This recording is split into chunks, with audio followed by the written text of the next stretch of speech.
Iconic guitar riffs are often the reason we first reach for this instrument. They grab our attention, they inspire us, and some of the most recognisable riffs can be played on just one string. A classic doesn't always need to be complicated. Today we're going to look at 5 riffs from 5 different artists that can all be played on one string. I'll also include a free PDF of all the songs that we cover that will be linked below. First up, the Rolling Stones' Satisfaction.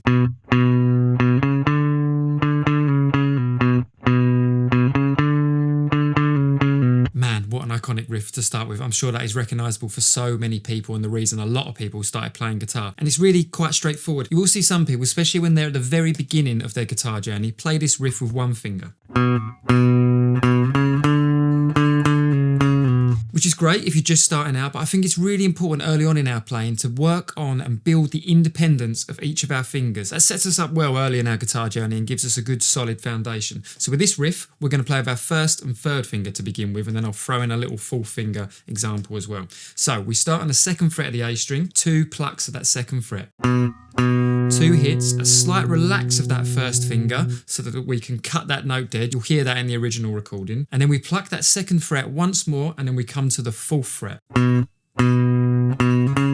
got a 3 fret stretch going on now. Our 1st, 2nd and 3rd finger are down. That 2nd finger is just there to help reinforce that 3rd finger and give it a little bit more stability. Now we slide into the 5th. See that little slide, that little transition from the 4th to the 5th. Once we're here, we play that 5th again, and then we slide back into the 4th. And then once we're on that 4th, we can do a pull off from the 4th to the 2nd. So from that 5th,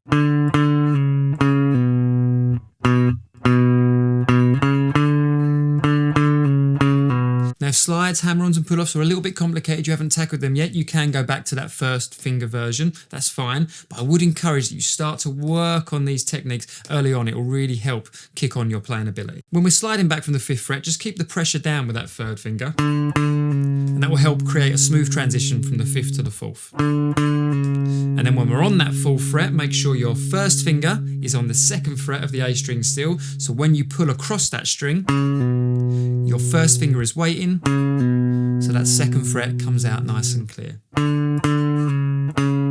Now if you want to work on the independence of your fingers even more and introduce the little finger, you can play this riff in a way that incorporates that.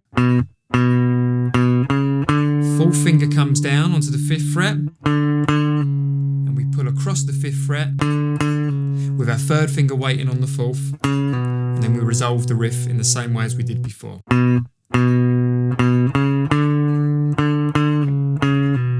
Next up, the White Stripes' 7 Nation Army, more of a modern anthem, and this one's really good for stretching our fingers out.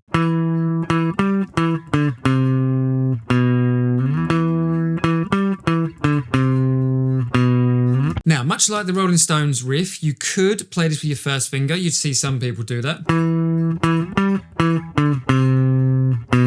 But we're introducing an unnecessary amount of bouncing around now with our 1st finger having to slide from the 7th all the way up to the 10th. We want to work on our little finger, our 4th finger, pulling out that 10th fret. So let's break that down a little bit. We pluck that 7th fret once, we leave a nice little pause in between, and then we play it again, and then we bring in the 10th of the A.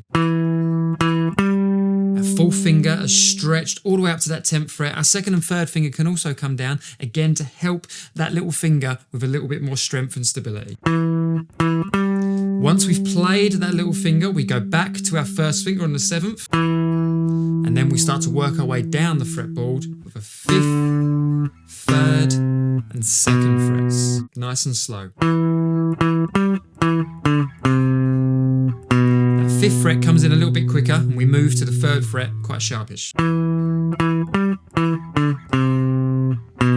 And that is the main riff throughout that song. There's some slight variations of that. I'll link a free PDF below which will break the song down into a little bit more detail. Just quickly, if you want to learn a load more riffs and songs and build the right foundations for when you're learning guitar, you can check out my beginner guitar course for free with a link in the description. Next up, Another One Bites the Dust.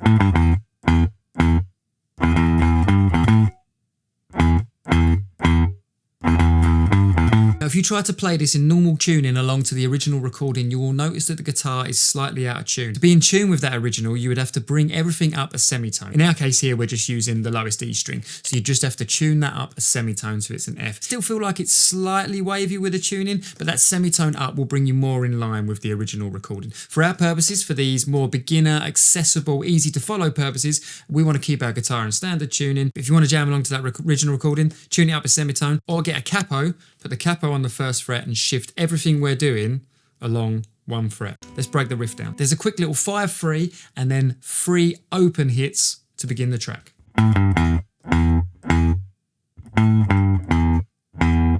Obviously this riff's very bass guitar driven, and it's the bass guitar that opens the track, but we're going to take that riff, put it on the guitar for the fun of it, and it's a great little one to learn to stick in our locker and implement another technique. So that quick little 5-3. Now to cut those strings dead so we get that pulsating feel, I'm relaxing my first finger onto the lowest E so we don't just get a continuous open note, we get more of that boom, boom, boom.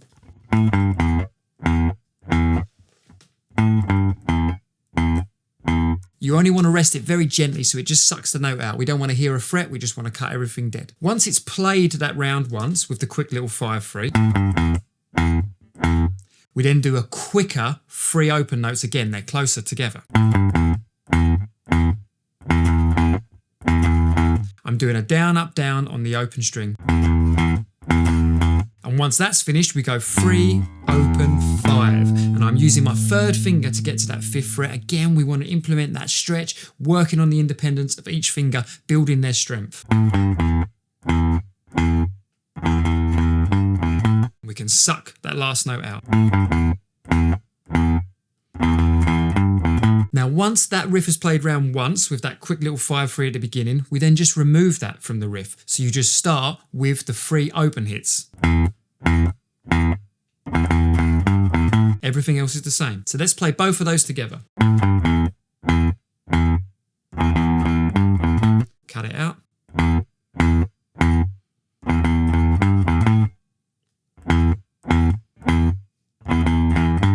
Now obviously that riff appears quite a lot throughout the track. It's the bass guitar that's playing it. There's all these lovely little funky guitar parts and little licks that move in and out. But for now, for our purposes of learning a cool riff, something that's fun to play along to, we are going to focus on that main element. See if you can jam that along to the track, and once you're comfortable, maybe look at the other guitar parts and see if you can tackle those as well. The Man Who Sold the World, originally by David Bowie. You may know it from Nirvana's Unplugged in New York set, which made it very, very popular to a whole new audience. Both versions are cool in their own right. If you want to play the original recording, the David Bowie recording, then you can just play it in the normal standard tuning. If you want to play along to Nirvana's version, you are going to have to tune your guitar down a semitone. The tuning will be coming up on the screen to help you with that if you need it.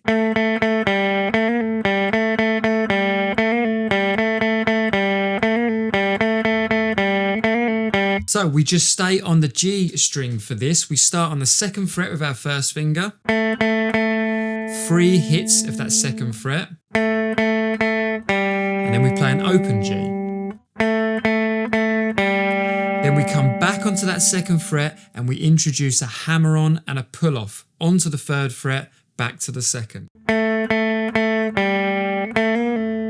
So it's the 2nd down to the 3rd, and it's just one pluck of the string that creates that whole movement. To resolve that riff, you could just pull the finger off of the 2nd fret to get that open G, or you can pluck that open G. Again, if these pull-offs and these hammer-ons are a little bit tricky, I've got a video popping up now that will help with all those sort of exercises. They are really important to get if you can, so just take your time with them. It's all about that finger strength, that finger independence. Slow practice at first, perseverance, and it'll all start to come together. Strong 1st finger, a strong hammer down with the 2nd finger, keep that 1st finger down, pull across with the 2nd, and then either pull the 1st finger off or just play an open G if it's getting a bit tricky.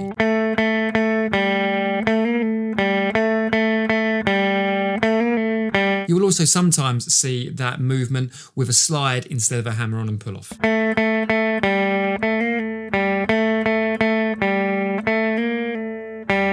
See what works best for you, see what's more comfortable and what you think sounds right. Smoke on the Water, that old classic that gets thrown at a lot of beginner guitarists. We couldn't get through a guitar riff tutorial without mentioning it, eh? So there's a few variations that you will see around the neck, especially if you're trying to play the original and you're pulling out multiple notes, multiple strings at the same time. But to take that simplest form, to run with this theme of playing classic riffs on one string, this is how it goes.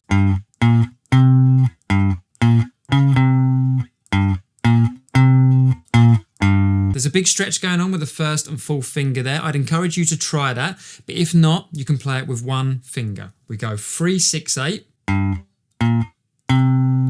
3, 6, 9, 8, 3, 6, 8 again, and resolve with 6, 3. If we bring the fourth finger in, a nice little slide from the 6 to the 8. Third and fourth finger, play that 9 and 8. And then if you want, you can play your first finger on the 6, slide back to the third to resolve.